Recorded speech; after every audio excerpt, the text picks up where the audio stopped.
नमस्कार, प्रणाम। मैं मंजीत सिंह और आप देख रहे हैं लोकार्पण। इस वक्त मैं मौजूद हूँ केदारनाथ में। दरअसल यहाँ पे हम कल पहुँचे थे और हम कल से और अभी तक ये जानने की कोशिश कर रहे थे कि हम क्या अच्छा दिखाएं यहाँ पे।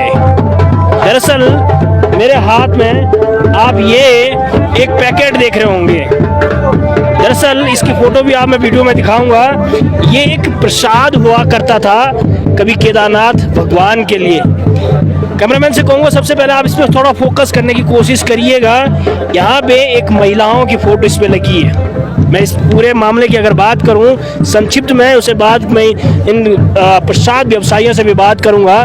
उससे पहले ये एक प्रसाद ऐसा था जिससे पूरे क्षेत्र की आजीविका चलती थी। ये प्रसाद हुआ करता था, कभी चौलाई के प्रसाद हुआ करते थे। चौलाई के लड्डू बाबा केदार के प्रसाद के रूप में जाना जाता था। ये कहानी है दरअसल जब रुद्रप्रयाग जिले के लोकप्रिय डीएम हुआ करते थे, मंगेश घड़ियाल जी हुआ करते थे, उनके दौरान ये मुहिम चलाई गई थी कि हर एक गांव में एक महिलाओं का समूह होगा, एक मातृशक्ति का एक समूह ऐसा होगा जो जगह जगह गांव से चौलाई इकट्ठा करेगा और उस चौलाई का एक लड्डू बना के उसको बाबा केदार की भूमि में, बाबा केदार की धाम में एक प्रसाद के तौर पे परोसा जाएगा। मगर धीरे धीरे ये क्या कुछ ऐसा हुआ कि ये प्रसाद अब तमाम जो प्रसाद व्यवसायी हैं उनके प्रसाद से, उनकी दुकानों से गायब होता हुआ नजर आ रहा है। उस पर भी जानेंगे, हम तमाम व्यवसायियों से भी जानेंगे कि आखिर क्या कारण है कि ये प्रसाद धीरे धीरे गायब होता जा रहा है। दरअसल इस प्रसाद के कारण उन तमाम किसानों को चौलाई का एक अच्छा मुआवजा मिलता था, एक अच्छा कीमत उनको मिल जाती थी और किसान अपनी बंजर खेती में कहीं ना कहीं चौलाई की खेती करने को तैयार हो गया था। वो खेतों में वो रौनक लौट आई थी, वो हरियाली लौट आई थी कि आज जो बंजर खेत जो बंजर होते हुए नजर आ रहे हैं, शायद उनका भी ये कारण है। साथ में वो तमाम व्यवसायियों भी जानेंगे कि क्या कुछ है, क्यों ऐसा हुआ है। सबसे पहले यहाँ पे देखिएगा एक प्रसाद की दुकान है। कैमरामैन से कहूँगा कि आगे आगे आने की कोशिश करिएगा, उनसे जानेंगे। पहले ये पैकेट को छुपा देते हैं कि क्या कारण है कि क्यों ये हुआ। भाई साहब नमस्कार, आप ऐसी दुकान है? अच्छा, ये वो एक चौलाई के लड्डू मिलेंगे प्रसाद के रूप में? चौलाई के लड्डू यहाँ पर मिलेंगे। अच्छा, इधर मिलेंगे। चलिए, आपके पास नहीं है? नहीं, किले नहीं रखा आप? रोके खत्म हो गए। अच्छा, तो देखिएगा पहली दुकान थी जहाँ मिलना मुश्किल हुआ। यहाँ पे कौन है भाई साहब? अच्छा, एक और प्रसाद की दुकान है, यहाँ पे पूछते हैं।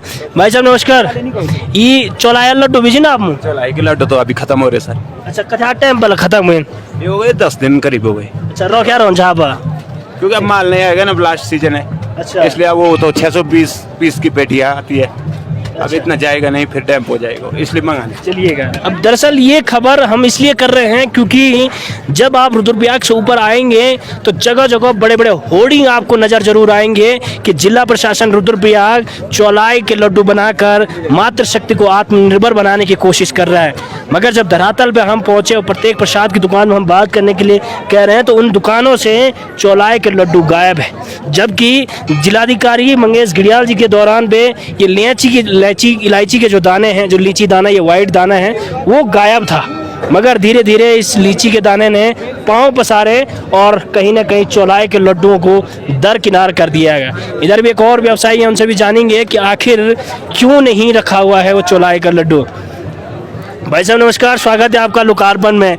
बात कर लो जरा, जो कहा उधर ही आ जाते हैं। भूषण भाई क्या हाल है? बढ़िया मंजीत अच्छा, जी। ये चौलाई के लड्डू मिलेंगे आपके पास? अभी तो अवेलेबल है नहीं यहाँ पे। अच्छा, क्या कारण है भूषण भाई कि ये धीरे धीरे ये चौलाई के लड्डू खत्म हो गए हैं प्रसाद की दुकान? जबकि हमने कुछ साल पहले देखा था कि चौलाई के लड्डुओं से पूरी मातृशक्ति को आत्मनिर्भर बनाया जा रहा था, उनका रोजगार मिल रहा था।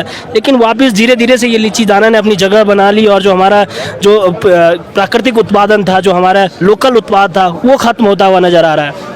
हाँ, कुछ साल 2-3 साल पहले तो बहुत चला ये, लेकिन अब इसकी खपत कम हो गई, या तो फिर व्यवसाय में कमी हो गई बनाने वालों में। अच्छा, हाँ, चलिएगा। देखिएगा, आपको तरह तरह के कारण बताए जाएंगे, मगर कहीं ना कहीं इसमें जिला प्रशासन फेलियर नज़र आ रहा है। अब वो तमाम प्रसाद की दुकानें यहाँ भी हम पूछेंगे कि क्या क्यों इनके पास है। भाई साहब नमस्कार, ये चौलाया लड्डू भेजे ना आप?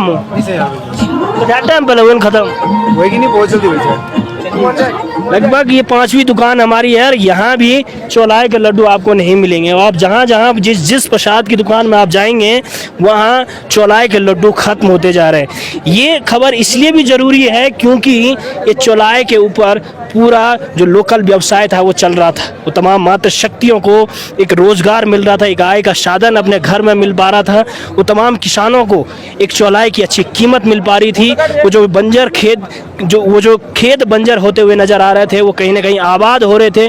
उन खेतों में कहीं ना कहीं चौलाई बोया जा रहा था और उसको केदारनाथ प्रसाद के तौर पे एक अच्छा रेट मिल पा रहा था। वो तमाम जगह आप देखेंगे, इस तरफ भी हम जाएंगे, इस तरफ की वो तमाम प्रसाद की दुकानें हैं, मगर जानने की कोशिश करेंगे कि क्या वहाँ पे भी ये चौलाई के लड्डू मिल पाएंगे या नहीं मिल पाएंगे। शायद बहुत सारे लोगों को ये लग रहा होगा कि ये इतनी अहम खबर नहीं है, लेकिन कहीं ना कहीं ये उन तमाम मातृ शक्तियों के साथ भी एक धोखा है जिन्होंने कभी एक आजीविका मिशन के तौर पे उन्हें चौलाई के लड्डू उत्पादन करने का एक काम दिया गया था, मगर वो धीरे धीरे खत्म हो गया।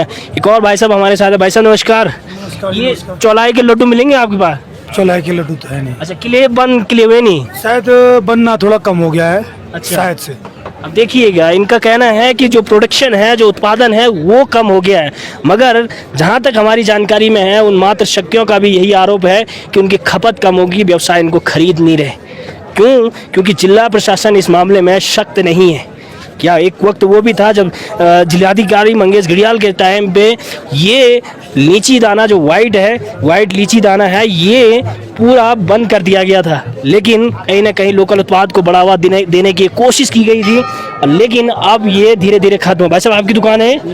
अच्छा, आप श्रद्धालु हैं। चलिएगा, कहाँ से आए हैं आप लोग? मेरठ यूपी से। आप मेरठ सब जगह मेरठ में कैसे चल रहा है विकास कार्य? बहुत अच्छा, बढ़िया चल रहा है, बहुत बढ़िया, बहुत बढ़िया एकदम। अच्छा, यहाँ पे जो दर्शन अभी नहीं हुए शायद? अभी नहीं हुए। अच्छा, जो पैदल आए आप लोग की ये है, कितनी असुविधाएं हुई आपको? नहीं, सही है, सुविधा सही। मजा आया चलने में? चलिएगा, बहुत बहुत धन्यवाद लोकार्पण से बात करने के लिए। एक और व्यवसायी हमारे साथ हैं, इनसे भी बात करेंगे। हमारे साथ नवीन शुक्ला जी हैं, मुकेश शुक्ला जी हैं, उनसे बात करेंगे।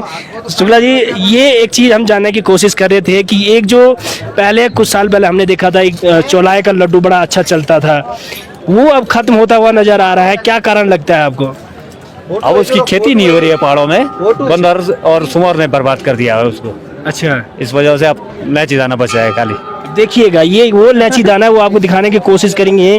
ये इलायची दाना आ रहा है, ये कहीं ना कहीं से ये नीचे बाहर से इंपोर्ट की जा रही है और बाहरी व्यवसायों का ये एक बड़ा मुनाफा यहाँ से होता है, लेकिन कहीं ना कहीं लोकल उत्पाद को खत्म होता हुआ नजर आ रहा है। लोकल उत्पाद। चलिए, बहुत बहुत धन्यवाद मुकेश भाई लोकार्पण से बात करने को। तमाम चीज़ें हमने पहले से भी आपको कहा था कि किस तरह से कि यहाँ पे ये लोकल उत्पाद को बढ़ावा देने की एक कोशिश की गई थी एक जिलाधिकारी महोदय के द्वारा, लेकिन अब यही उत्पाद धीरे धीरे खत्म हो रहा है। इसके तमाम कारण हो सकते हैं, लेकिन कहीं ना कहीं जिला प्रशासन को इसमें सख्त होना पड़ेगा और वापस इस लोकल उत्पाद को प्रमोट करना होगा, उसको बढ़ावा देना होगा, ताकि वो तमाम चीज़ें आजीविका की, वो तमाम मातृ शक्ति को वापस उनकी आजीविका का साधन जो हो वो जुटा पाएँ, और वो तमाम किसान जो खेती छोड़ रहे हैं, जो खेत बंजर हो रहे हैं, उनको वापस से एक मौका मिल सके कि उन बंजर खेतों पे वो कुछ नहीं सही तो चौलाई तो उगाएं, ताकि वो समय रहते एक अच्छा मुनाफा दे सके। उन तमाम खबरों के लिए देखते रहिए लोकार्पण। नमस्कार।